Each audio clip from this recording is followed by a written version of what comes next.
If you've ever gone to church, which I'm assuming many of you have, you've heard the story about two sisters, Rachel and Leah. Rachel, the Bible said that she was a beautiful woman. She was working in with the sheep. And her father's name was Laban, and he had two daughters. He had Rachel and Leah. Rachel was beautiful. Leah, the Bible said that she had a lazy eye. She basically was kind of cockeyed, if you'd allow me to say, for argument's sake. Okay, cockeyed people are beautiful too. But these two young ladies were sisters. And they had a father named Laban. And the story went where Jacob wanted to marry Rachel. And he wanted to marry Rachel. And Rachel was beautiful, and she had a beautiful body. And Leah wasn't, as attractive. And so what he did was he began to work for Laban for years. And the Bible went on and told the story that once he began to work for Rachel, he worked for her for 7 years. And when it was time for him to have his wife, he was tricked. He was basically drunk. And then after he was drunk, he woke up and he had sex with the cockeyed young lady, Rachel, and Leah. And then when he had sex with Leah, he went and he said, wait a minute, Laban, you tricked me, because you tricked me, and now I got, Leah. I asked for Rachel. It's almost like The Color Purple, when, Mr. had gave him Nettie, he wanted, and he was like, well, hold on. But the tradition is that the older sister had to marry first. Nonetheless, you've heard this story so many times, but I want to bring it to you from a different perspective. And the perspective in which I want to bring it to you is that these two young ladies were fighting for the love of this man. And Leah was not loved, and she fought tooth and nail to get this man to love her. She had bore child after child after child. And when you read the story, Bella, one of the servants, had a baby, and Zelpha, she had a baby, and Leah had a baby. And he kept going into the servants, and he was kind of like loose. If you threw it at him, Jacob would hit it. But nonetheless, he had all of these sons. He had so many children. But as I began to read this story, the Lord brought it to my attention from a conversation that I was having. He told me to focus on Rachel. And I said, okay, God, I'm going to focus on Rachel's. And what are you getting at? And he said, although he had all these women pregnant, and although he had a wife, he had several wives and concubines, Rachel could not bear a son. And he loved her. The Bible said that he loved Rachel so much until he worked an additional 7 years for her. So 14 years, he thought that she was worth the weight in the work. And so she understood what it was to have a man love her, because she saw the sweat of his brow. And even though Leah was sitting in the background and she said, I want this man to love me, God, I'm going to have Reuben. I'm going to give him sons. But then when Rachel got the spikenard, that was a spice that one of the sons were outside playing, and it's basically an herb that they use for childbearing. Rachel got it, and she began to pray, and she said, God, he loves me, but I want to give him a son. The Bible says that she conceived Joseph. And there is where God had made a revelation for me. The Bible said that no matter how many children he had, he loved Rachel, and he loved Rachel's son. And now if you go down in the story and you go further down in the book, it says that as Joseph got older, he made a coat for Joseph. Same guy, Rachel's son. And he gave him a beautiful coat of many colors. And so that's where the story became, where Joseph got into the pit because his brothers had put him there or placed him there. And I began to ponder about this story because so many women today are trying to get their children's father to become a part of their life after they either get divorced or after they break up. And you become so serious in trying to get this man to be a part of this child's life. And I said, okay, God, the two make sense. Well, what makes sense? It makes sense. Men, you do not base the love of a child based on how you feel about the mother. The love of a child should not be predicated if you are sleeping with the mother still or not. The love of a child should not be predicated on if you like her or not. The love of your child should not be predicated if she is going to allow you to pay child support or not.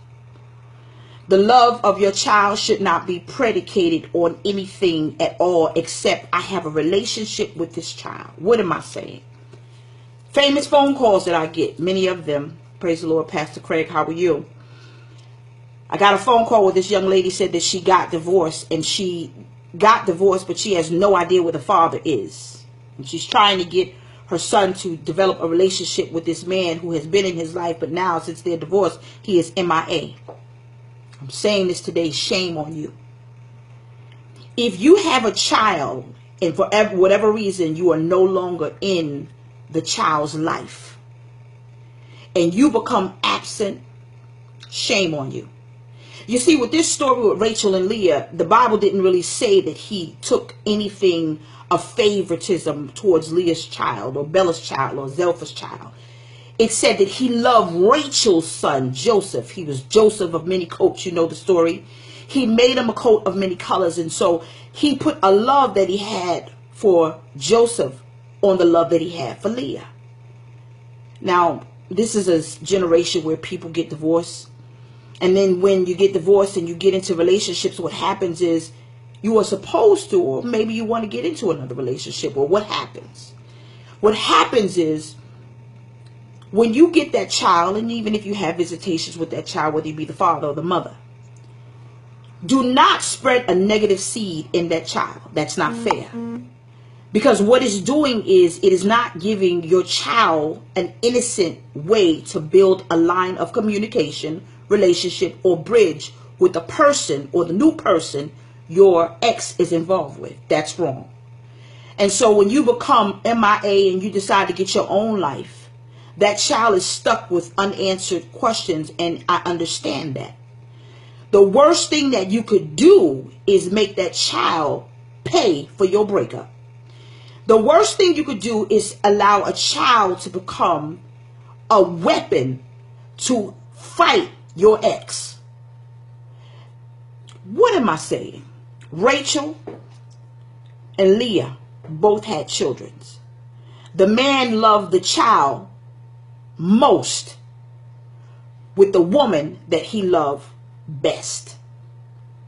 Your relationship with your child is not predicated at all on your relationship with the ex. I'm going to say it again. Do not treat or mistreat that child based upon how you feel about the ex-boyfriend, the ex-girlfriend, the ex-wife, or the ex-husband. That child does not deserve that. The Bible went on and said that he loved Joseph so much until Joseph became the favorite child. And so whatever reason being, Jacob pushed the other ones aside. And I'm going to say this, I don't really care about my inbox because I got a husband that prays for me and he shakes his head every day. What am I going to do with this woman that you gave me, God? But I'm going to say this.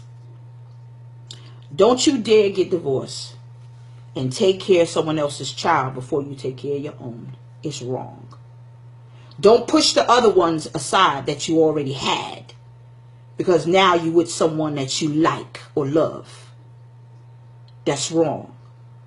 What you do is you create such a problem in that child's life until when that child gets older, they will develop a sense of sensibility and realize that this was done.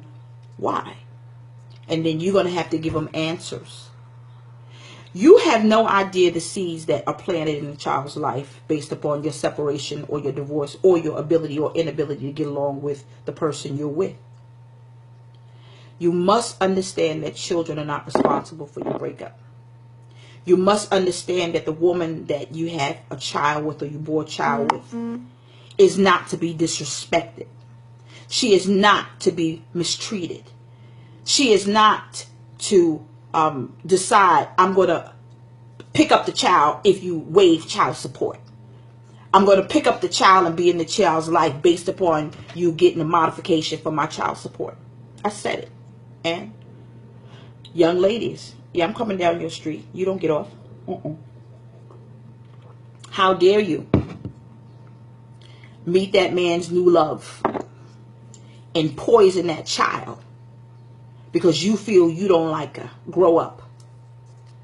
My ex, because I have an ex-husband, whoever he involved with is my best friend. Whoever he get involved with, that's my girl, because there's children involved. What I'm saying is, and even my ex-husband, guess what? Yo, your ex is my friend.